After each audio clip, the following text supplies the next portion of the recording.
Let f from R to R be defined by f of x is equal to sin x by x if x is non-zero, 1 if x is 0। तो ये function अपना f function जो है, इसका domain all real numbers है, codomain real numbers रखा गया है। और जो क्वेश्चन पूछा जा रहा है, then f is continuous, f is not continuous, f is continuous but not differentiable, f is differentiable, f is not bounded. तो ये 4 ऑप्शन है। फंक्शन का सबसे पहले कॉन्टिन्यूटी चेक करते हैं, और कॉन्टिन्यूटी चेक करने के लिए लिमिट चेक करना होता है। A function is said to be continuous if limit exists and equal to value of function. Continuity का ये डेफिनेशन है, existence of limit and the limit should be equal to the value of function. अब यहाँ एक और चीज़ है, जो अपना एफ फंक्शन है ये 2 पार्ट में डिफाइन किया गया है। और नॉन जीरो एक्स के लिए एक 2 वेल नोन फंक्शन का रेशियो है, कॉसेंट है, और फॉर एक्स इक्वल टू 0 के लिए उसने फंक्शन को अलग से डिफाइन कर दिया। क्योंकि जो रेशियो है sin x बाय एक्स, ये रेशियो एट 0 डिफाइंड नहीं हो रहा है, क्योंकि डिनोमिनेटर 0 हो जाएगा। अगर डिनोमिनेटर 0 हो जाएगा तो फंक्शन डिफाइंड नहीं होगा। तो इस स्थिति में इसने f को बनाया है कि sin x बाय एक्स से एक पार्ट और दूसरा पार्ट 1 इंडिपेंडेंटली 1 बना दिया, एट x इक्वल टू 0 पर अलग से डिफाइन करके। अब इसमें एक 3-4 बातें जो है, एक बात तो ये कि sin x अपना नॉन कॉन्टिन्यूस फंक्शन है, डिफरेंशिएबल है, सब कुछ है। x ये फंक्शन भी कॉन्टिन्यूस डिफरेंशिएबल सब कुछ है। अगर फंक्शन कॉन्टिन्यूस हो, अब सिर्फ कॉन्टिन्यूस पर बात करते हैं, अगर फंक्शन कॉन्टिन्यूस हो तो उसका रेशियो भी कॉन्टिन्यूस होता है, अदरवाइज कि फंक्शन को डिफाइंड होने में कोई प्रॉब्लम ना हो। तो ये फंक्शन अदर देन 0 बाकी पॉइंट पर, तो इसका बाकी पॉइंट इसके इस रेशियो के नेचुरल डोमेन में आ रहा है, और रेशियो के नेचुरल डोमेन में आ रहा है, इस कॉन्स्टेंट के नेचुरल डोमेन में आ रहा है, तो बाकी पॉइंट्स पर ये sin x by x continuous होगा। और sin x बाय एक्स ही f है अदर देन 0, तो f कॉन्टिन्यूस होगा। एट 0 अगर बात करें तो f को उसने डिफाइंड किया है 1, लेकिन 0 के नेबरहुड में फंक्शन वैल्यू यहाँ से आ रहा है sin x बाय एक्स से। तो इस स्थिति में यहाँ लिमिट चेक करना होगा एट 0, केवल 0 प्रॉब्लम पॉइंट है यहाँ पर। तो 0 पर हम लोग लिमिट चेक करते हैं, limit x tends to 0 fx। अब fx का लिमिट अगर x टेंड्स टू 0 पर चेक करना है, तो एट 0 फंक्शन वैल्यू क्या है और फंक्शन क्या है, इसमें इंटरेस्ट भी नहीं होता है लिमिट चेक करने के लिए। लिमिट चेक करने के लिए हम लोग को केवल 0 के जिस पॉइंट पर लिमिट चेक करना है उसके नेबरहुड में देखना होता है फंक्शन का बिहेवियर। तो 0 के नेबरहुड में जो फंक्शन डिफाइन किया गया है वो है sin x बाय एक्स। अब sin फंक्शन और x इन दोनों का रेशियो है, और रेशियो में कॉसेंट ऑफ फंक्शन अगर हो, दो फंक्शन का कॉसेंट हो, और ऐसे में दोनों फंक्शन का बिहेवियर अगर अच्छे से पता हो, तो उस स्थिति में लिमिट कैलकुलेट करने के लिए बहुत अच्छा टूल अवेलेबल है रियल एनालिसिस में, और वो है L'Hospital's rule. L'Hospital's rule क्या कहता है कि देख लेते हैं डेफिनेशन एल हॉस्पिटल्स रूल का। Let minus infinity is less than और equal to a is less than b is less than और इक्वल टू इन्फिनिटी। मतलब ऑन आर बात हो रहा है, f and g be differentiable on open a b. अब किसी जिस पॉइंट पर हम लोग इंटरेस्टेड है उस पॉइंट के नेबरहुड में आ जाएंगे ओपन ए बी पर, such that g prime x non zero for all x belongs to open a b, and suppose that limit x tends to a f x equal 0, limit x tends to a g x equal to 0। F x और g x जो, अच्छा आगे थोड़ा देख लेते हैं। If limit x tends to a f prime x by g prime x equal to l belongs to r, then limit x tends to a f x by g x is equal to are. तो जो numerator में जो function है और जो denominator में है, ये दोनों फंक्शन अगर 0 पर अप्रोच कर रहा है, दोनों फंक्शन 0 पर अप्रोच कर रहा है, 0 दोनों फंक्शन का लिमिट है, तो उस स्थिति में देखेंगे। और दूसरी बात कि एफ और जी जो न्यूमरेटर में है और जो डिनोमिनेटर में है, दोनों फंक्शन डिफरेंशिएबल हो, तो और जी का डेरिवेटिव नॉन जीरो, ये महत्वपूर्ण कंडीशन है कि जी का डेरिवेटिव नॉन जीरो हो। अगर ऐसा हो रहा है तो फिर दोनों फंक्शन का डेरिवेटिव ले लिया जाए, न्यूमरेटर का भी डिनोमिनेटर का भी अलग अलग, और डेरिवेटिव्स लेने से के बाद जो रेशियो बनेगा, कॉसेंट बनेगा, उस कॉसेंट का लिमिट जो पहले से फंक्शन है उसी का लिमिट होगा। मतलब ये limit x tends to f prime x by g prime x equal to l. अगर यहाँ लिमिट कैलकुलेट किया जा सके तो और डेरिवेटिव लेने के बाद लिमिट कैलकुलेशन कई बार आसान हो जाता है, होता है। एल हॉस्पिटल रूल इसीलिए है, बहुत फ्रिक्वेंटली एप्लीकेबल होता है ये रूल। तो इस रूल को अप्लाई करते हैं यहाँ पर, तो equal to limit x tends to 0 sine x का डेरिवेटिव कॉस एक्स, एक्स का डेरिवेटिव 1। अब यहाँ लिमिट, तो ये लिमिट कॉस एक्स का लिमिट कॉस कंटीन्यूअस फंक्शन है एट 0 कॉस का वैल्यू 1 होता है, तो लिमिट भी 1 होगा क्योंकि कंटीन्यूअस फंक्शन है कॉस एक्स, साइन एक्स भी कंटीन्यूअस फंक्शन है, तो लिमिट हो गया 1। अब वैल्यू ऑफ फंक्शन 1 है एट 0 और लिमिट 1 हो रहा है, इसका मतलब फंक्शन कंटीन्यूअस है। और केवल 0 एक प्रॉब्लम पॉइंट था, यहाँ फंक्शन कंटीन्यूअस है, बाकी जगह तो ऑलरेडी कंटीन्यूअस है, तो इसका मतलब ये function throughout on R continuous है। और ऑप्शन 1 में लिखा है कि एफ इज नॉट कंटीन्यूअस, तो ऑप्शन 1 इज इनकरेक्ट। ओके, अब बढ़ते हैं ऑप्शन 2 की ओर। F is continuous but not differentiable. Function की डिफरेंशिएबल होने का डेफिनेशन एक बार देख लेते हैं, उसके बाद डिफरेंशिएबल चेक करेंगे। Let f be defined on an open interval of an AB and assume that C belongs to open AB interval AB। किसी भी पॉइंट पर बात कर रहे हैं, then f is said to be differentiable at C whenever the limit x tends to C fx minus fc by x minus C exists। The limit, ये जो difference question बनाया, difference question fx minus fc difference, again x minus c, this is another difference and there question, इस difference question का limit exist करना चाहिए। The limit denoted by prime c, फिर इस limit को प्राइम सी से denote करते हैं, and is called the derivative of f c. तो फंक्शन डिफरेंशिएबल है ये कहने के लिए, अच्छा ये limit point by point check करेगा, हर एक पॉइंट पर फंक्शन को डिफरेंशिएबल होने चाहिए, तभी कहते हैं कि फंक्शन डिफरेंशिएबल ऑन आर, या जो भी डोमेन है, तो अपना इस फंक्शन का domain set of real numbers है, तो रियल नंबर्स के एवरी पॉइंट पर फंक्शन को डिफरेंशिएबल होने चाहिए। डिफरेंशिएबल होने के लिए यहाँ कहा जा रहा है नॉट डिफरेंशिएबल, चेक कर लेते हैं। पहली बात तो एफ कंटीन्यूअस है, ये बात ठीक है। डिफरेंशिएबिलिटी के लिए भी वही बात, जो रेशियो का मैटर है, कॉन्स्टेंट का मैटर है, कि अगर फंक्शन दो अलग अलग फंक्शन के कॉन्स्टेंट के रूप में बनाया गया हो और दोनों फंक्शन डिफरेंशिएबल हो, तो कॉन्स्टेंट भी डिफरेंशिएबल होता है, बशर्ते कि कहीं पर कोई प्रॉब्लम पॉइंट ना आ जाए। प्रॉब्लम पॉइंट का मतलब कि डिनोमिनेटर जहां 0 हो रहा हो, यही एक तरह का प्रॉब्लम पॉइंट होता है, जिससे कि कॉन्स्टेंट डिफाइन नहीं हो पाता है। यहाँ पर भी कॉन्स्टेंट, ये अगर sin x x कॉन्स्टेंट के तौर पर देखें तो ये डिफाइन नहीं हो पाया 0 पर, इस पॉइंट पर अलग से डिफाइन किया गया है फंक्शन को।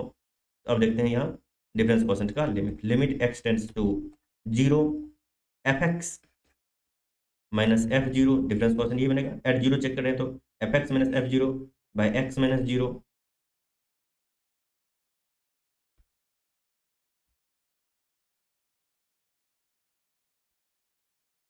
यहाँ पर करते हैं limit x tends to 0 fx minus f0 by x minus 0 is equal to limit x tends to 0। और fx क्या है, तो fx को देखना होता है 0 के नेबरहुड में, एट 0, और fx को 0 के नेबरहुड में।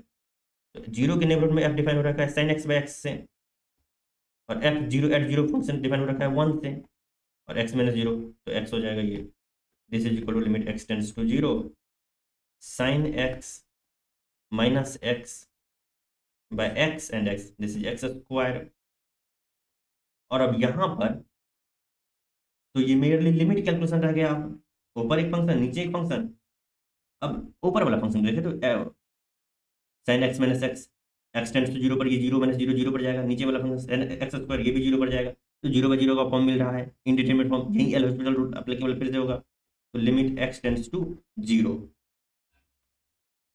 क्या हो जाएगा, ये ऊपर वाला डेरिवेटिव sin का डेरिवेटिव cos x का माइनस x का 1, तो minus 1 by 2x, again cos 0 is 1, 1 minus 1 0 and 2x 0, तो एक बार फिर से एल हॉस्पिटल एप्लीकेबल होगा, sin x tends to 0, cos का डेरिवेटिव अब sin x, cos minus sin x होता है 1 का 0 बाय 2, और अब ये limit sin 0 0 by 2 non zero आ गया, तो ये लिमिट हो गया 0।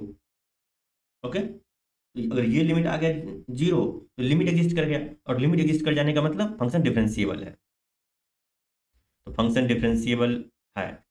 इसने लिखा है सेकंड ऑप्शन में F is continuous but not differentiable, नहीं फंक्शन डिफरेंशिएबल है एट 0, बाकी पॉइंट पर तो कोई दिक्कत नहीं था, 0 पर चेक करना था, 0 पर फंक्शन अलग तरीके से डिफाइन हो रखा है, तो 0 पर चेक करना था, वहां भी डिफरेंशिएबल निकल गया, मतलब फंक्शन थ्रू आउट डिफरेंशिएबल है, and F is differentiable third option में है, और ये हम लोग साबित कर चुके हैं कि फंक्शन थ्रू आउट डिफरेंशिएबल है।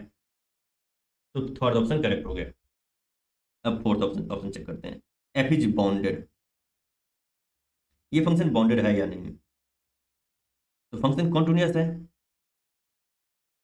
इस फंक्शन को चेक करते हैं, बाउंडेडनेस चेक करते हैं। बाउंडेडनेस कैसे चेक करें? यहाँ पर बाउंडेडनेस चेक करते हैं। अब तक हम लोगों का इनकरेक्ट हो चुका है, ये इनकरेक्ट हो चुका है, ये करेक्ट हो चुका है, करेक्ट हो गया, एंड ये था फोर्थ ऑप्शन बाउंडेडनेस। जो साइन फंक्शन होता है, sine function, mod of sine is less than और equal to 1 for all x belong to R. Sine function का मैक्सिमम वैल्यू और मिनिमम वैल्यू साइन ऐसे होता है ना, -1 इज लेस देन और equal to sine x is less than और equal to 1 for all x belong to are.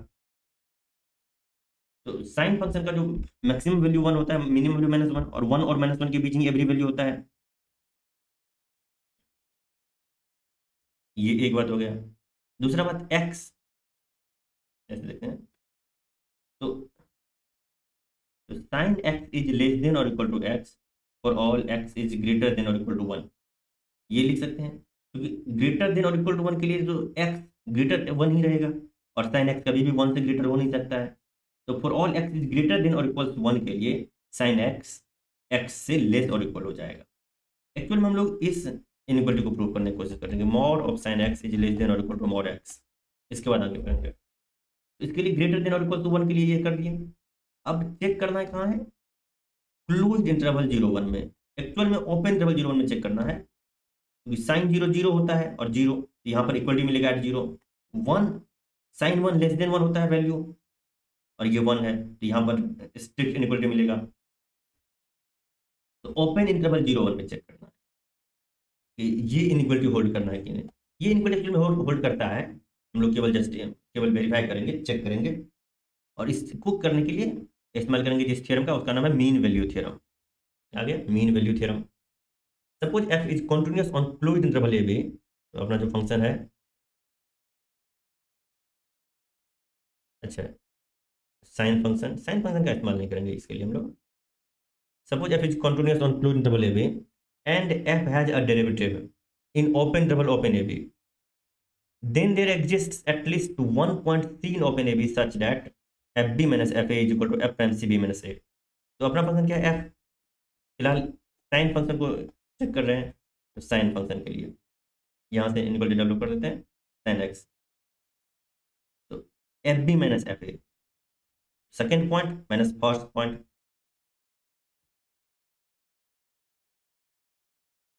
Second point क्या है, साइन साइन 1 माइनस साइन 0,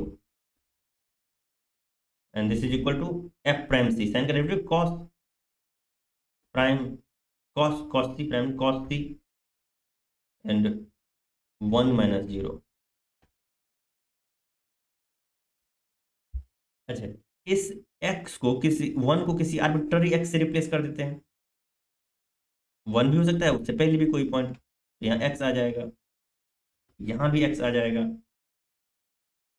और अब ये साइन 0 0 हो जाता है, तो साइन x और कॉस सी का मैक्सिमम वैल्यू यहाँ पुट कर देते हैं, तो ये राइट साइड इंक्रीज कर जाएगा। कॉस सी का मैक्सिमम वैल्यू क्या होता है, 1। साइन एक्स का भी मैक्सिमम वैल्यू 1 होता है, कॉस एक्स का भी मैक्सिमम वैल्यू 1 होता है, तो ये x। तो ये इस तरह से प्रूफ हो गया, sine x is less than और equal to x for all x is greater than और इक्वल टू 0 के लिए। और साइन एक्स निगेटिव साइड में रेप्लिका होता है इसी का, तो minus of x is less than और equal to sine x is less than और इक्वल टू एक्स। ये प्रूफ हो गया for all x belongs to R के लिए, और इस तरह से mod sine x is less than और equal to mod x proof हो गया। तो क्या प्रूफ किया, mod of sin x is less than or equal to mod x, and this implies mod of sin x by mod x is less than or equal to 1, and this implies modulus को अब पूरा कर लेते हैं, sin x by x this mod is less than or equal to 1। Function के bounded होने का condition क्या आता है कि a function f is said to be bounded if there exists a m belongs to r such that mod of fx is less than or equal to that m। यही है, definition, और वो एक m हमको यहाँ मिल रहा है। तो इस तरह से ये जो फंक्शन बना sin x by x mod of sin x by x, तो sin x बाई एक्स ये फंक्शन बाउंडेड हो गया, और जो पॉइंट अलग से डिफाइंड है वहाँ तो ऑलरेडी बाउंडेड है ही, तो कुल मिलाकर ओवरऑल फंक्शन f बाउंडेड हो गया। तो उसने कहा कि नॉट बाउंडेड, तो ये इनकरेक्ट हो गया, तो f बाउंडेड हो गया। तो इस तरह से हम लोगों का ये प्रॉब्लम सॉल्व हो गया। पहला option incorrect, f is not continuous, continuous हुआ, f is continuous but not differentiable, function differentiable हुआ, f is difference, third option correct हुआ। यार थर्ड को इनकरेक्ट कैसे लिख दिया है, थर्ड ऑप्शन इनकरेक्ट हुआ है, तो थर्ड ऑप्शन करेक्ट हुआ, and f is not bounded ये इनकरेक्ट हुआ, तो फंक्शन को हम लोग बाउंडेड शो कर दिया। तो इस तरह से ये क्वेश्चन सॉल्व हो गया। Let f from r to r be defined by f of x is equal to sin x